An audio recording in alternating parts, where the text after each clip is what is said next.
사실 종교는 인간의 도덕적 가치와 행동에 큰 영향을 미칩니다.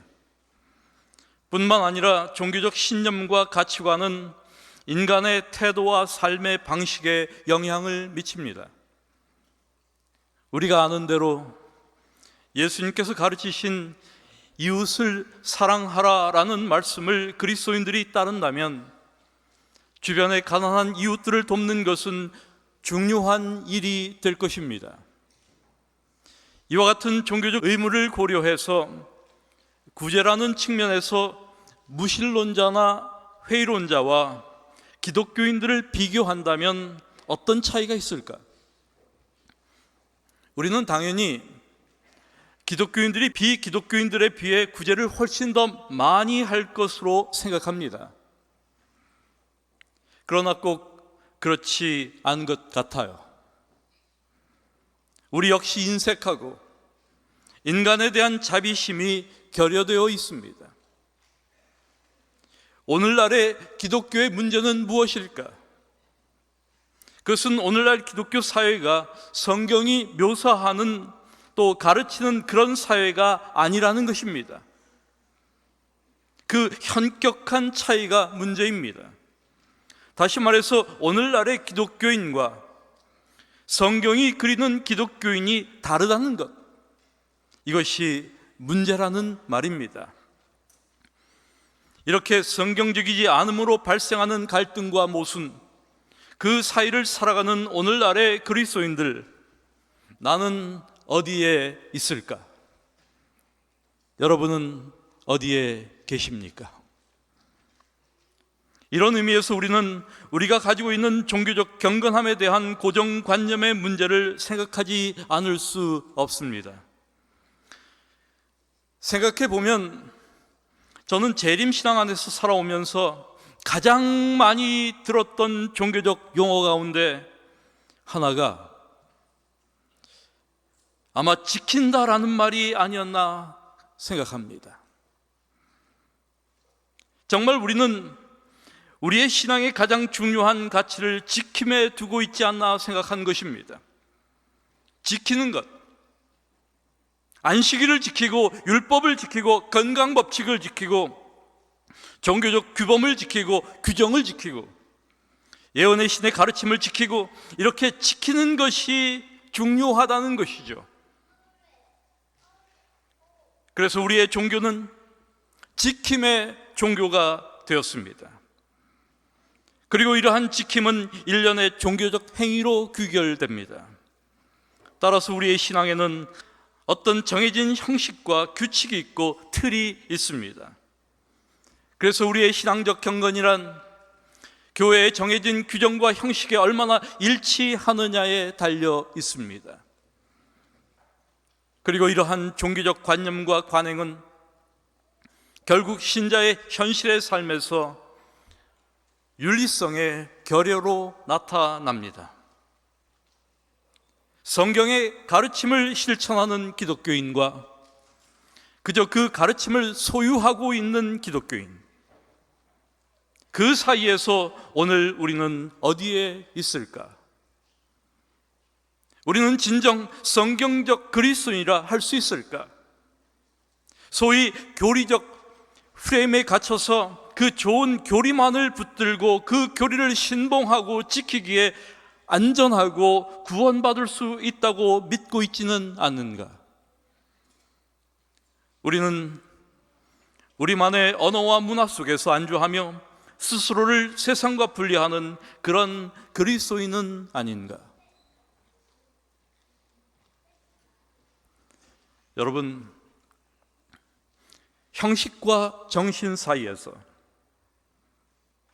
형식 없이도 정신이 존재하지만 정신이 결여된 형식이라면 더 이상 존재의 의미가 없습니다. 그렇다면 재림신자로서 재림교회의 종교적 형식과 재림교회의 신앙 정신 사이에서 우리는 무엇으로 사는가? 우리가 가지고 있는 한 그리스도인으로서의 나 자신에 대한 자기 이해는 무엇일까? 나는 누구인가? 그리스도인은 누구인가? 이러한 질문에 대한 대답은 참 중요합니다. 이 질문에 대한 분명한 대답이나 자기 이해가 없다면 우리는 우리 신앙의 정체성이 무엇인지 모른다는 뜻입니다. 왜냐하면 바로 여기서부터 기독교 영성과 기독교 윤리가 시작되기 때문입니다. 저는 오늘 시편 기자의 자기 이해가 담긴 시편 119편 19절의 말씀을 본문으로 말씀을 나누려고 합니다. 시편 119편 19절의 말씀입니다. 나는 땅에서 나그네가 되었사오니 주의 계명들을 내게 숨기지 마소서. 나는 이 땅에서 나그네입니다. I am a stranger in the earth. 이것이 시편 중 가장 긴 시편 119편을 기록한 시편 기자의 자기 이해이며 인식입니다. 표제에서 구체적으로 이 시를 쓴 배경과 저자에 대해서 밝히고 있지 않기 때문에 단정할 수 없지만 많은 학자들이 망명 생활을 하던 다윗이 이 시편 119편을 썼을 것으로 추정합니다. 여기 나그네를 의미하는 히브리어 게르는 나그네, 객, 이방인, 타국인, 외국인을 의미하는 단어입니다. 다시 말해서 완전한 시민권이 없이 어떤 장소에 임시로 머무르는 사람을 말합니다. 지금 시편 기자는 자신을 객으로, 이방인으로, 떠돌이로 인식하는 것입니다. 이러한 나그네 의식은 신약 성경에서도 발견됩니다. 베드로전서 1장 1절과 2절의 말씀입니다. 예수 그리스도의 사도 베드로는 본도, 갈라디아, 갑바도기아, 아시아와 비두니아에 흩어진 나그네, 곧 하나님 아버지의 미리 아심을 따라 성령이 거룩하게 하심으로 순종함과 예수 그리스도의 핏부림을 얻기 위하여 택하심을 받은 자들에게 편지하노니 은혜와 평강이 너에게 더욱 많을지어다. 지금 사도 베드로는 여러 지역에 흩어져 있는 신자들에게 편지하면서 그들을 나그네로 지칭합니다. 여기에 우리가 주목해야 할 것이 있어요. 특별히 고대 시대의 나그네는 기존 사회에서 수탈당해 떠돌아다니는 철저한 사회적 약자였습니다. 생계수단은 불확실했고 스스로를 보호할 수 있는 능력은 불충분했습니다. 그러나 흥미롭게도 이 나그네들은 다름 아니라 하나님의 택하심을 받은 자들이었습니다. 참으로 아이러니가 아닐 수 없습니다. 하나님의 은총으로 택하심을 받은 사람들이 나그네라니. 그리고 여러분, 그 이유는 아주 분명하고 명백합니다. 그것은 이 땅에서의 체제는 임시적인 것에 불과하며 하늘이 그들의 본향이었기 때문이었습니다. 우리는 이 땅의 백성이 아니다. 우리의 시민권은 하늘에 있다. 이것이 초기 교회 믿음의 사람들의 자기에 대한 인식이었습니다. 그래서 바울은 이렇게 말합니다. 이 사람들은 다 믿음을 따라 죽었으며 약속을 받지 못하였을 때 그것들을 멀리서 보고 환영하며 또 땅에서는 외국인과 나그네임을 증언하였으니 그들이 이같이 말하는 것은 자기들이 본향 찾는 자임을 나타내미라. 또한 빌립보 3장 20절에서 바울은 오직 우리의 시민권은 하늘에 있다라고 선언합니다. 그렇습니다, 여러분. 우리가 땅의 백성이 아니라 하늘의 백성임을 인식하는 것, 이것이 기독교 영성의 본질입니다. 내가 이 땅에서 사는 것은 순례의 여정이다. 나는 지금 내가 가야 할 본향을 하여 걷는 중이다. 모든 순례의 길이 그렇듯이 머지않아 나는 그곳 내가 가야 할 곳에 이르게 될 것이다. 이러한 나그네 인식은 기독교 신앙과 영성의 기반입니다. 길을 걷는다는 것, 그것이 산티아고의 순례길이든 제주도의 올레길이든 그것은 자아를 발견하는 기회를 제공합니다.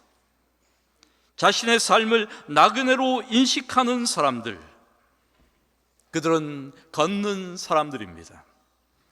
그들은 이 땅에서의 정주를 생각하지 않습니다. 길을 걸으면서 자기를 성찰하는 것입니다. 바로 여기에 종교적 의미가 담겨 있습니다. 그렇습니다, 여러분. 종교나 신앙이란 결국 자신을 성찰하는 것이기 때문입니다. 그러므로 자기 성찰이 없는 종교는 아무것도 아닙니다. 그것은 무종교이며 불신앙입니다. 내가 누구인지를 발견하는 것, 내가 누구인지를 끊임없이 기억하는 것, 내가 죄인임을, 내가 나그네임을, 내가 그리스도가 필요한 무력한 존재임을 발견하는 것, 그리고 그 사실을 잊지 않는 것이 종교적 자기 성찰입니다. 그래서 기독교 영성은 언제나 떠남으로 시작합니다. 아브라함의 신앙 여정의 시작 역시 하나님의 명령에 따라 떠나는 것이었습니다. 아브라함의 부르심과 떠남은 그리스도의 교회의 성격이 무엇인지를 보여주는 중요한 모형이 아닐 수 없습니다. 여러분, 교회가 무엇이며 그리스도인은 누구입니까? 우리가 아는 대로 교회, 에클레시아, 그것은 불러냄을 받은 무리를 의미합니다. 그러므로 교회인 그리스도인들은 하나님의 부르심을 통하여 세상을 떠난 자들이란 뜻입니다. 이런 의미에서 아브라함의 부르심과 떠남은 교회의 원형이라 할 수 있습니다. 아브라함의 유목민으로서의 삶, 그것은 유랑의 길이었으며 종교적으로는 순례자의 길이었습니다. 그것은 항상 하나님의 인도하심을 따라 사는 삶이었습니다. 한 곳에 정착하여 사는 대신 움직이는, 이동하는 삶이었습니다. 여러분, 우리의 신앙과 삶에 이런 유목민 의식은 매우 중요합니다. 재림교회 신앙 정신이 바로 여기에 있습니다. 우리는 재림교회 신앙 정신을 이야기할 때 운동이라는 용어를 종종 사용합니다. Adventist Movement, 재림 운동. 이것은 매우 중요한 재림 신앙의 성격을 나타내는 그런 표현입니다. 운동이란 말은 움직임을 의미합니다. 그것은 영적 이동을 의미합니다. 그리고 그것은 미래를 향하여, 빛을 향하여, 진리를 향하여, 본향을 향하여 나아감을 의미합니다. 그래서 재림교회는 이 땅에서 큰 교단으로 자리하고 교세를 키우고 이 세상에 남아있는 것이 재림교회의 목표가 아닙니다. 저는 늘 재림 운동이라는 말 속에서 재림 신앙 안에 담긴 이 유목민 의식을 강하게 느낍니다. Adventist Movement, 재림 운동. 그렇습니다, 여러분. 그러므로 재림 신자의 삶은 이 땅에서 철저히 나그네로 사는 것입니다. 이 유목민 의식으로 살아가는 것입니다. 늘 하나님의 인도를 갈망하며 하루하루를 하나님 나라를 그리며 나그네로 사는 겁니다. 그래서 하나님의 날이 도래하기를 기다리는 그 나그네들에게 던지는 이 모든 것이 이렇게 풀어지리니 너희가 어떠한 사람이 되어야 마땅하냐? 라고 하는 사도 베드로의 말씀을 들으며 어떤 사람이 되어야 마땅한가를 고민하며 사는 사람들입니다. 나는 이 땅에서 나그네입니다. I am a stranger in the earth. 사랑하는 여러분, 나는 나그네인가? Am I a stranger? 그렇다면 한 그리스도인으로서 나 자신에 대한 이런 나그네 인식이 중요한 이유가 무엇일까? 앞서 언급한 것처럼 그리스도인의 출발점은 하나님의 부르심으로부터 시작됩니다. 그리스도인의 삶의 시작은 우리의 우선적 선택에서 비롯되는 것이 아닙니다. 어떤 분들은 자신이 주도적으로 그리스도인 되기를 선택했다고 생각하는 분이 있을지 모르겠지만 우리 중 그런 분은 아무도 없습니다. 우리가 택한 것이 아니라 하나님께서 우리를 택하신 겁니다. 그래서 예수님께서는 너희가 나를 택한 것이 아니요 내가 너희를 택하였다라고 말씀하셨습니다. 그리고 이러한 부르심에 응함으로 그리스도인 삶의 여정이 시작되는 것입니다. 이러한 의미에서 그리스도인 삶은 그 부르심에 따라 세상을 떠남으로 순례의 여정이 됩니다. 하나님께서 인도하시는 곳을 향한 거룩한 목적지를 향하여 나가는 삶이 시작되는 것입니다. 결국 나그네의 삶이 시작되는 겁니다. 그렇다면 여러분, 우리가 나그네로 살아간다는 것은 무엇을 의미할까? 나그네로서의 삶에 대한 인식, 이 유목민 의식은 어떤 것일까? 여러분, 우리가 기억해야 할 것은 유목민의 삶이란 정착하지 않는 겁니다. 계속해서 이동합니다. 정처 없이 유랑하는 것입니다. 그래서 이동이 편리하도록 소유가 가벼워야 합니다. 짐이 많으면 이동이 어려워요. 그러므로 소유에 대한 집착이 없어야 합니다. 이 땅에 쌓아둔 것이 많으면 롯의 처처럼 떠날 수가 없습니다. 그러므로 나그네 의식이란 집착을 버리는 것입니다.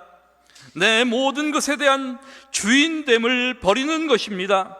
내 모든 소유에 대한 소유권을 버리는 것입니다. 이것은 진정한 의미의 청지기 정신의 회복을 의미합니다. 모든 것이 하나님의 것이며 그분이 모든 것의 주인됨을 고백하는 겁니다. 사랑하는 여러분, 이렇게 소유권, 자기 중심성을 극복하는 것, 이것이 나그네 의식입니다.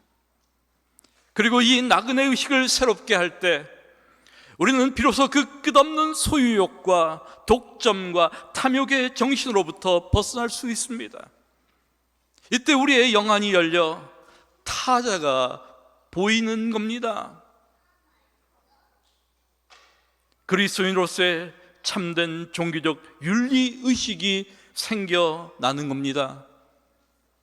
여러분, 하나님의 종교는 결국 타인과 관계하는 법을 가르치는 것입니다. 남을 어떻게 보느냐, 남을 어떻게 대하느냐, 우리가 다른 사람을 대하는 그 방식, 이것이 바로 기독교 윤리입니다. 우리가 자기를 비울 때 그 공간을 타자로 채웁니다. 은혜로 채웁니다.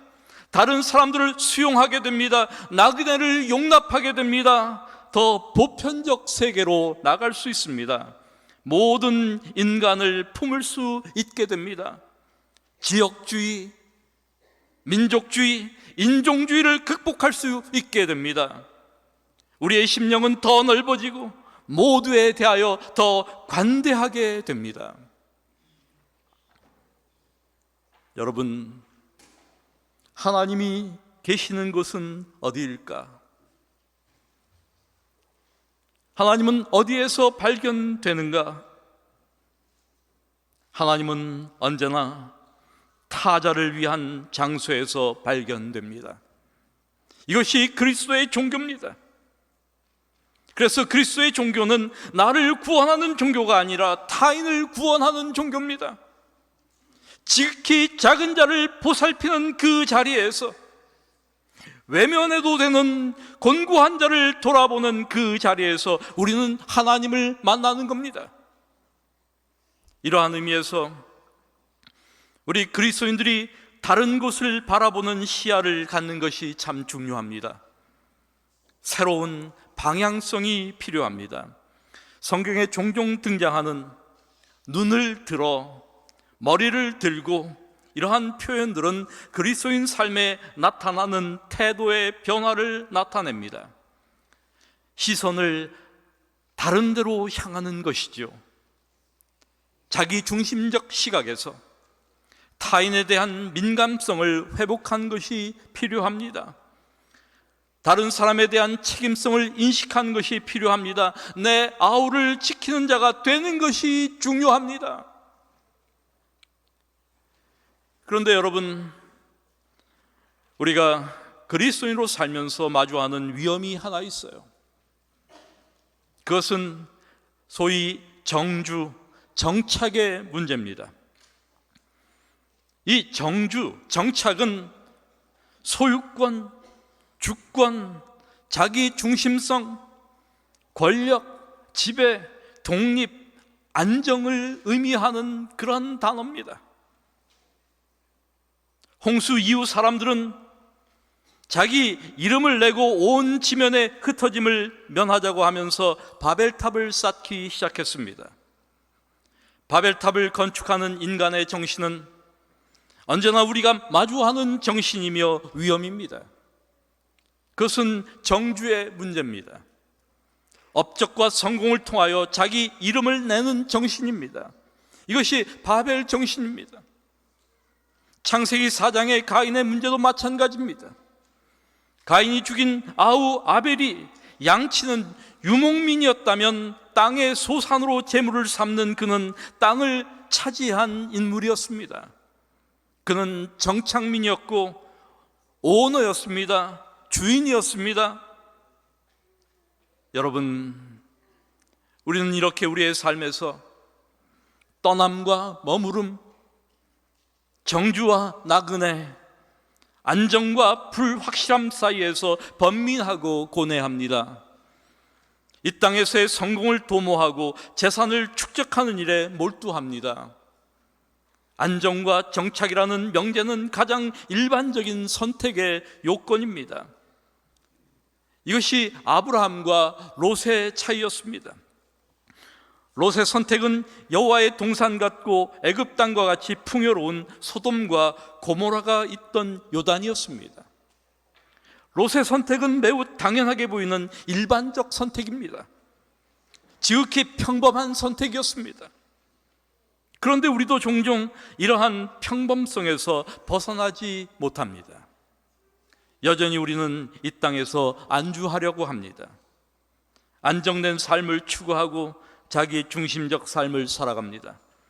세상을 떠난 것에 대하여 전혀 준비하지 않은 채 그 소유와 명예와 번영에 대한 집착을 버리지 못합니다.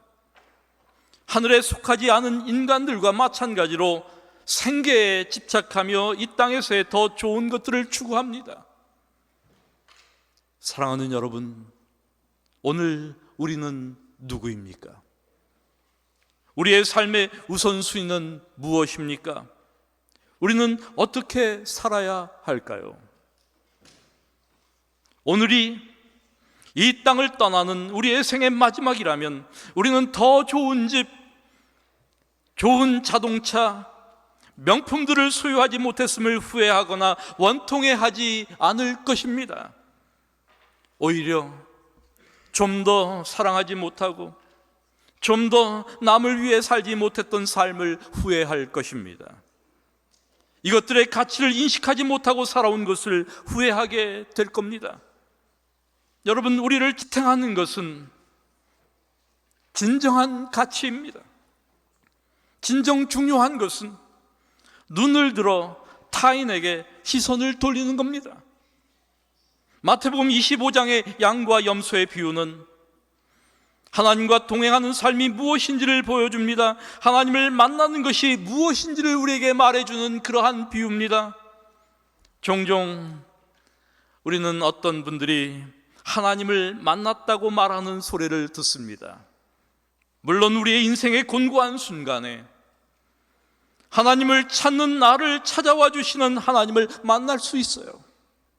그러나 진정 우리의 일상에서 하나님을 만나는 자리는 타인을 돌보고 섬기고 줄인 배를 채워주는 바로 그 자리입니다. 그러므로 타인을 타자화시키는 것이야말로 하나님을 배척하는 삶입니다. 오늘날의 제도적인 종교와 기독교의 현실은 어둡기만 합니다. 여러분은 어떠한 사람이 되어야 하겠습니까? 여러분은 거룩한 행실과 경건한 삶 속에서 하나님의 날이 오기를 기다리고 그 날을 앞당기도록 하여야 하지 않겠습니까? 라고 하는 말씀이 우리의 귓전을 때립니다. 사랑하는 우리 대학교의 교우 여러분, 나는 무엇을 믿고 사는가? 나는 무엇을 위해 싸우고 무엇에 대항해야 하는가? 내가 교회에서 고백하는 믿음과 실존의 삶에서 믿는 믿음이 동일한가? 우리의 투쟁 대상은 무엇인가? 우리가 대항해야 할 것은 외부에 있는 것이 아니라 언제나 내부에 있습니다. 탐심과 허영과 싸워야 합니다. 거짓과 위선과 싸워야 합니다. 불의와 죄악과 싸워야 합니다. 초기 한국 기독교의 문제는 다름 아니라 순응주의에 있었습니다. 거짓에 대하여, 악에 대하여, 불의한 명령에 대하여 저항하지 않는 것은 한국 교회의 수치스러운 부분이 아닐 수 없습니다. 재림교회도 예외가 아닙니다. 신사참배의 명령 앞에서 정사와 권세 잡은 자들에게 복종한 것이 마땅하다는 논리로 머리를 숙이는 이런 순응주의에는 힘이 없습니다. 독일의 신학자 본 회퍼가 여전히 지금까지 기독교 신학과 우리의 삶에 묵직한 울림을 주는 그 까닭은 그가 히틀러에 저항했던 신학자였기 때문일 것입니다. 그는 2차 세계대전 종전을 한 달 앞둔 1945년 4월 9일 독일 플레센버그 형무소에서 39세 젊은 나이에 교수형을 당했습니다. 여러분, 저항에는 힘이 있습니다. 안주하고자 하는 유혹을 물리치고 세상의 흐름에 맞추어 살기를 거부하고 하나님 나라를 바라보고 하나님의 말씀을 따라 그분의 인도를 따라 살기를 선택하는 것, 여기에 영성이 있고 힘이 있습니다. 타협을 통한 성공과 현실의 행복을 희생하는 대신에 정의와 옳음을 추구하는 것, 여기에 신앙의 궁극적 가치가 달려 있습니다. 여러분, 이제 집착에서 벗어나야 합니다. 신중하고 조용히 행동하는 그런 살아있는 영성을 소유해야 합니다. 교리적 프레임에 갇혀서 그 좋은 교리만을 붙들고 그 교리를 신봉하고 지키기에 급급한 신앙에서 행동하는 참된 신앙 정신을 소유한 그리스도인이 되어야 합니다. 늘 하나님을 의식하는 경건함을 추구해야 합니다. 언제나 공의와 함께 해야 합니다. 다른 사람들의 안녕을 늘 지켜보아야 합니다. 우리의 신앙 영성은 특이한 행동으로 종교적 행위로 드러나는 것이 아닙니다. 매우 평범한 일상에서 그러나 영성은 드러납니다. 하나님뿐 아니라 타자를, 다른 사람을 생각하는 것을 통하여 우리의 신앙의 영성이 드러나는 것입니다. 하나님의 은혜가 우리의 심령에 가득하기를 이 시간 기도드립니다. 성령님의 깨우시는 은총이 우리의 영혼을 깨워주시기를 기도드립니다. 우리의 영안이 열리고 새로운 영적 지평을 바라볼 수 있는 영성이 우리 안에서 이루어지기를 이 시간 기도드리는 것입니다.